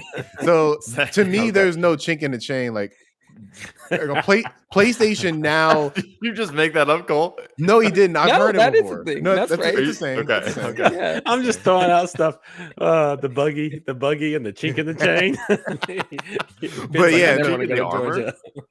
Yeah, chink in the arm. I think that is the frame. I It think is, the yeah. frame. Are you talking about the weakest link in the chain? Is that Yes, that's Okay, the overall weakest link. sentiment. But there is a also phrase a kink for in it. the chain. Okay. I don't think Yeah, it's chink in the kink. chain. I don't That's think what it's you- kink. when you pull the chain and it's not tight. That's There's the like a little thing. like thing. It's a chink. Yeah. That's Well, a they're kink. both- That's well- a kink in the chain, Yes, isn't it? that's what A he kink. said, right? I think it's chink. chink. Oh, I was Chink- saying kink. Chink is like a little piece taken out. Like a chink in the armor is like a little divot in the armor. We understand my sentiment, though, right? Yes. All right. We So Wait, I don't hold on think- a second. Chink in the chain is like the third thing most Googled when you type in chink in the. well, that's Oh wrong. God. All right, whatever. but yeah, no, I don't think Jeez. things like PlayStation Now, you can't stack your PlayStation Now subscriptions. I don't think Jim Ryan's comments, I don't think any of these things truly matter. I think these are things that only the 0.1% of gamers care about, while 99.9% of all the other gamers care about what is this console going to do from a feature standpoint and what games are coming out. And I feel like from that standpoint, PlayStation Plus looks promising, and the first party titles that we're going to get look promising as well. PlayStation VR looks promising, and the movies that are coming out look promising. So I would go PlayStation. Yeah, for me, I would pick Microsoft. So everyone knows I'm a Sony fanboy. I always get, PlayStation when it comes to it. But I started dabbling into Xbox consoles and, more of the PC stuff because of Game Pass, really. And it's just really, it's exactly what you said, Thomas. I know that I can count on Sony for everything. I know that they're going to give me the good games. I know that I'm going to get these awesome games at the end of the day. So I know I can count on them, but it's more of the same. And I'm more excited for what Xbox is bringing to the table when it comes to all of these acquisitions, when it comes to the future, just in terms of PC as well, which typically is an area that Sony hasn't even touched. Like Microsoft always has had PC, and now we're going to get all of these great games for PCs with all their acquisitions. You have Game Pass, so that's even more games for PC specifically, as well as consoles. But at the same time, of course, we do know that Sony is probably going to step more into the PC realm, as evident by God of War, and Horizon on all of those. But That's a good point. they're solid. It's going That's to a be great nothing point. new and business as usual with them. Whereas Mhm. Microsoft, I feel like they are trying to innovate and they're trying to create new things, and that's why I'm more excited for them. But I will be there for Sony because, like you said, they're reliable. Yeah, I think you're the first person to bring up the PC component. That is important. That's a really good point. Okay. Well, so I got to put my past behind me. I can't judge it just on the fact that I've been such a PlayStation fanboy for so long. Bought my first PlayStation 2001 before Your GTA 3 came your out. background light looks like PlayStation, Cole. It does. I know. But It that's what I'm does. saying. I've been a PlayStation fanboy my whole life. I mean, forever. Since 2001. I switched from Dreamcast to PlayStation 2. And which business I'm more excited about the business direction of is PlayStation. Still much more excited about the future of You had us PlayStation. in the first half, not gonna lie. I did. But That is the putting best aside- form of devil's advocate I've ever heard. Now, I do argue that the sentiment is changing amongst gamers. That it's trending down for PlayStation and it's trending up for Microsoft. But personally, I'm still way more excited the future of the future business direction of Sony more than Xbox still, just because we got the franchises, we have the VR, they're tinkering with the VR stuff. I mean, like even I'm excited about. I know you guys. I don't know that you guys care as much about games as a service, but I'm excited about their future with the games as a service. They're going to put 25 new games. Wasn't that the number 25 or 10? Crazy. That was before was that 10. they It was announced. 10. It was 10, but that was before they announced Destiny. Destiny's obviously one of those, but I'm excited about that. So yeah, I'm still way more excited about the future of PlayStation, games wise, business wise, everything. But I thought that was kind of a shocker for you guys. But hey, I'm still on board. I'm team PlayStation all the way, and you ain't gonna change me. I'm jumping ship.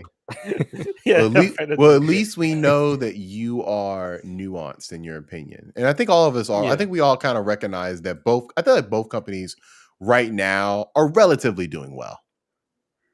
I think there are little things we can nitpick about both of them. I think relatively, we're in a good spot with both of them. I think they both are leading in a pretty good direction. Because even though I think PlayStation is doing well, I think Microsoft's doing pretty well too. Yeah. So I think we're in a good place. I can't wait to see what the future holds. Before we end, though, I typed in whether it is a chink or a kink in the chain. Which one? It seems it's controversial. It's not like a set in stone answer, but it seems like most bike people say it's a kink in the chain. Ha! I told you. But I just where want to I think apologize. I almost the- pulled it over on you guys. but I Almost will did say, it. but I will say, in the reply, like in the comments of this article I'm reading, the term that I got, a chink in the chain, comes from Meet the Fockers, where Jane Burns says, if your family circle joins in my family circle, they'll form a chain. I can't have a chink in my chain.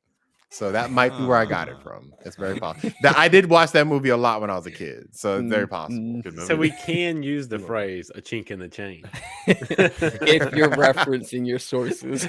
Yeah, That's gonna be my new Rocket League gamer tag. Chink in the chain. I would use Good luck. the word kink very carefully. Well, Yeah. I would use the word chink very carefully as well. Yeah, right. yes, With apologies definitely. to Matt Bliss, because apparently our auto mod caught him when he was trying to like clarify for us. Sorry, Matt. Well, Matt and everybody else listening, I want to thank you for listening or watching the Dukes of Gaming podcast. Again, you can listen to us on your favorite podcast service and watch us on YouTube. Leave a like, a review, a comment, anything to help support the show. You can even email us at the real Dukes of Gaming at gmail.com, just like Mr. Elgato. Have your question read live on air. We'll be coming at you next week with some more hot takes and videos. We post everywhere, every week. Just make sure you start your week right with the Dukes of Gaming. And with all that being said,